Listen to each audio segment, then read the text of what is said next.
તો ગૃહમંત્રી અમિત શાહના ગુજરાત પ્રવાસનો બીજો દિવસ છે અને લોકસભા વિસ્તારમાં વિકાસ કાર્યોનું લોકાર્પણ કરશે અને ખાતમુહૂર્ત કરવામાં આવશે। જ્યાં અમિત શાહ ગાંધીનગરમાં જનરક્ષક પ્રોજેક્ટનું લોકાર્પણ કરશે।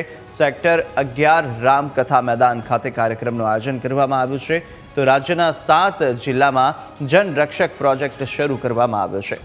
પ્રોજેક્ટને સફળતા મળતા જ રાજ્યમાં પ્રોજેક્ટ અમલી કરવાનો નિર્ણય લેવાયો છે।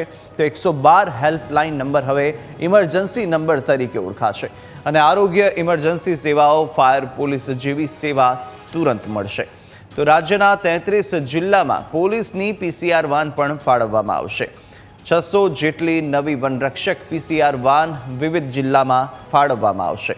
આરોગ્ય હેલ્થ સેન્ટરની પણ અમિતભાઈ શાહ મુલાકાત લેવાના છે।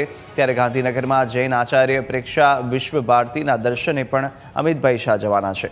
તો ઘાટલોડિયા વોર્ડમાં વૃક્ષારોપણ કાર્યક્રમમાં પણ હાજર રહેશે। નગરદેવી ભદ્રકાળી મંદિરે દર્શન કરશે અમિત શાહ અને સાથે નવનિર્મિત સરદાર બાગનું પણ લોકાર્પણ કરવાના છે।